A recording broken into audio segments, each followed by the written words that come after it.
Hi guys, welcome back to the channel. Today I'm going to be doing the third installment of my PA program kind of video. So today I'll be addressing all of the comments that were in the previous videos, and I have my laptop, so I'm going to pull up the questions. Hopefully this video is insightful and it gives you a little bit more information about the program. Let's get started. So the first question that I got was, I just committed to the program and I'm really excited.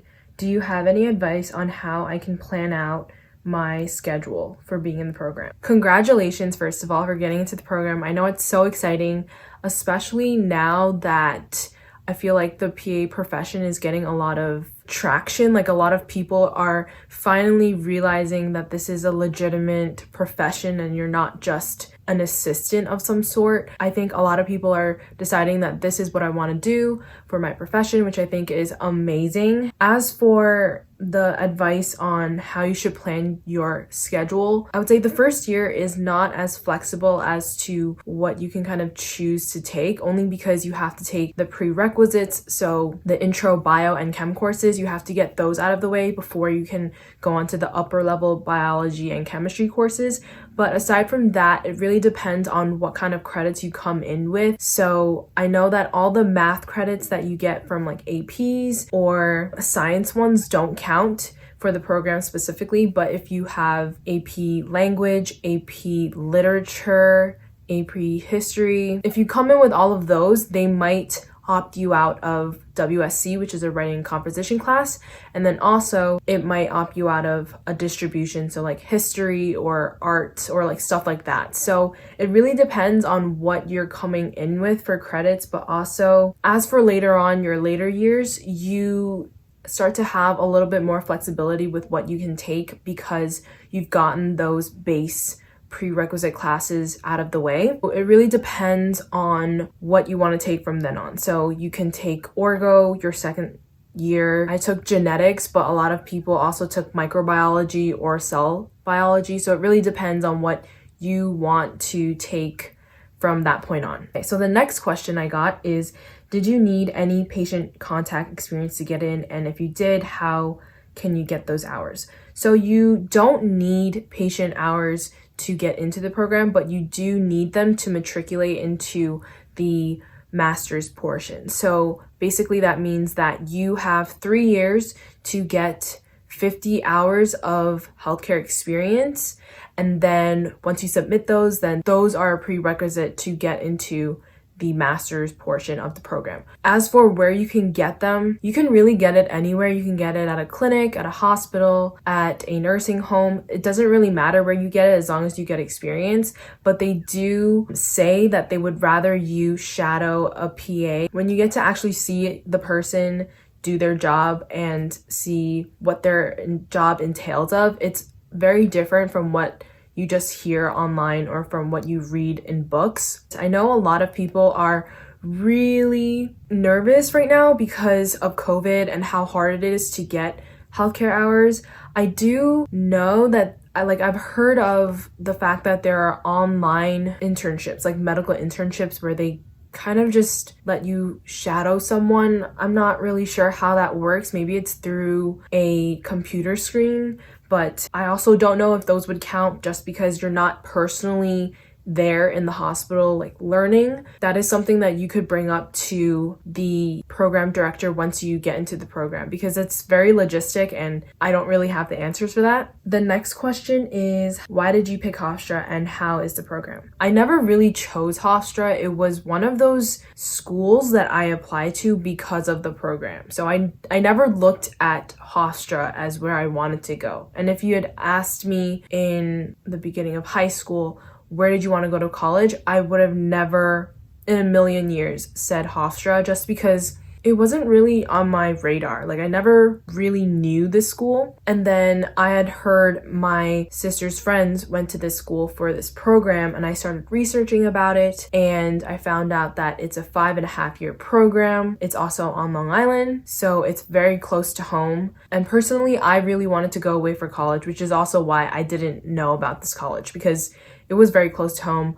which meant that if I went there, I wouldn't be dorming. The reason why I ended up picking Hofstra was because I got into the program. I said to myself that I was going to apply, number one, and if I got in, that would be a sign that I should be going to this school and pursuing this profession. Like, I've always known that I wanted to do either a PA or a physician, just alone a doctor, but I never really fully understood what the difference between the two was until I got into the program and started learning about it in the PA seminars, which is really bad, which is also why in my last video I said that if you want to apply to this program, do your research about what the PA profession is and why you want to be a PA, because there are a lot of similarities between a PA and a physician, but there's also a lot of differences, and there are also a lot of pros and cons for each. So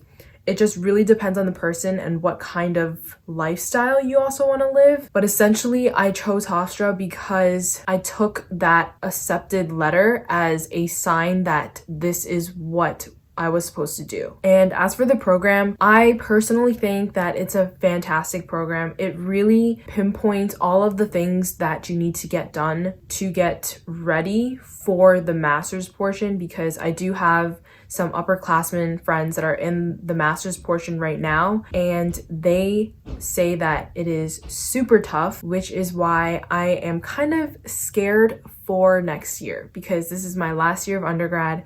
So I am trying to prepare myself mentally for the amount of work that is to come.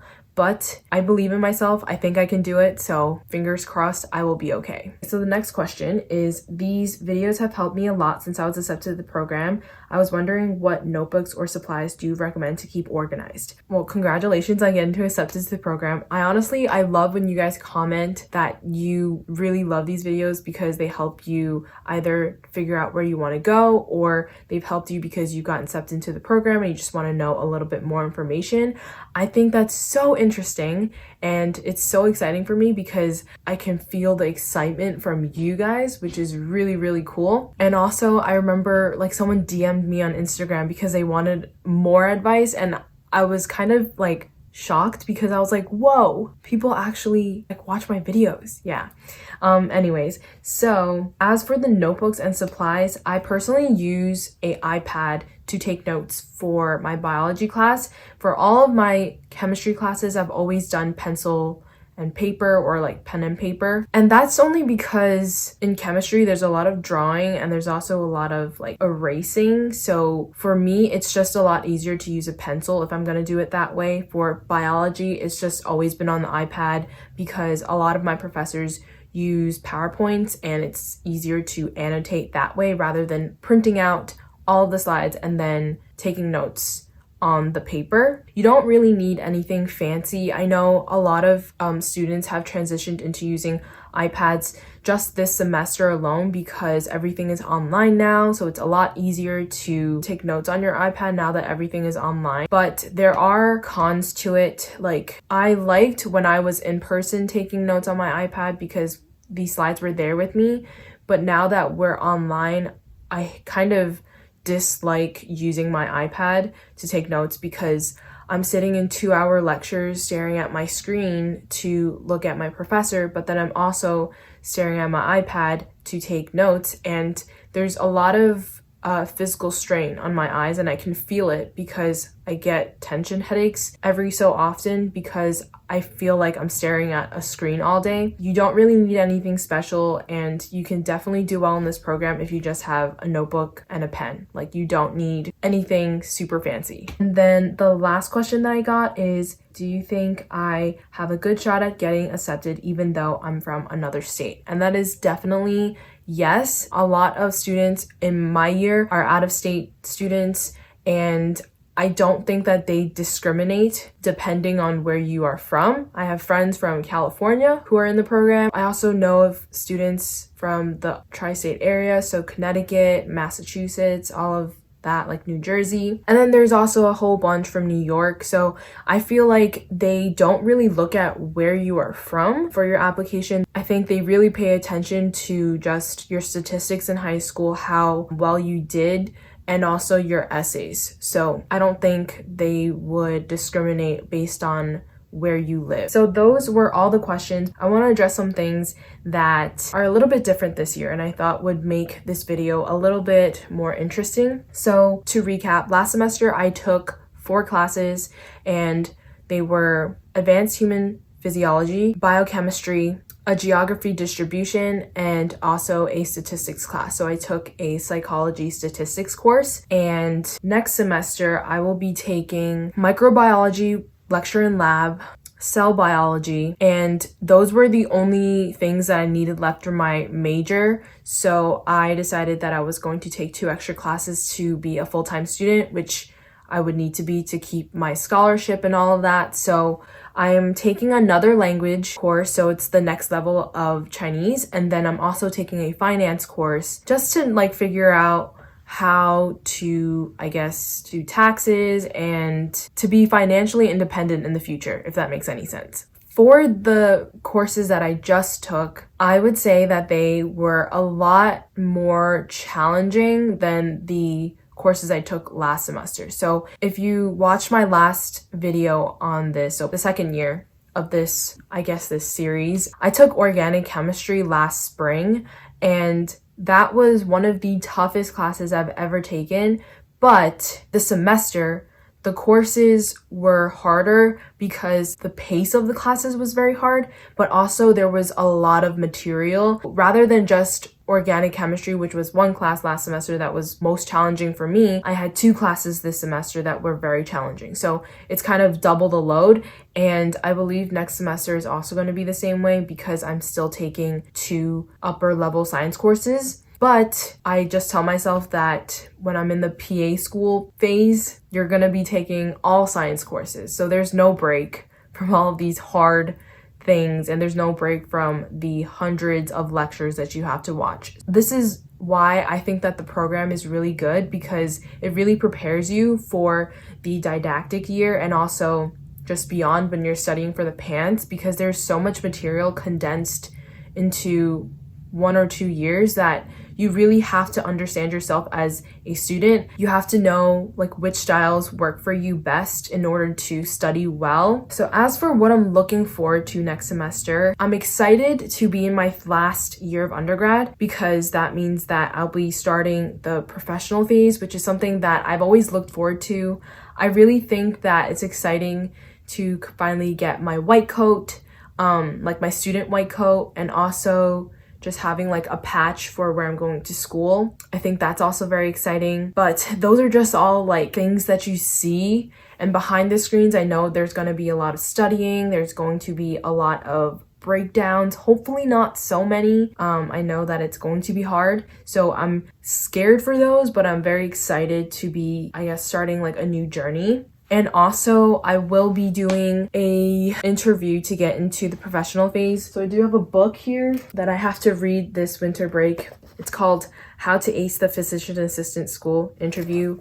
I started reading it, but I have to really get cracking on this book because it's coming up soon. When I actually do the interview, I will definitely do another video about it. Next semester, I will have to take lab, which means that I do have to go in, like physically be on campus once a week, which is kind of scary because I haven't left my house this semester to really do anything on campus. There's always some risk in going on campus because, you know, you're like exposed to different people that you wouldn't be exposed to otherwise. I think personally, the one thing that I am looking forward to the most is just going back to in-person classes. I really think that looking at a screen the whole time, there's so much disconnect between the professor and the student just because they can't really like read the room, which is very important for a professor. I'm just so ready to go back and look at people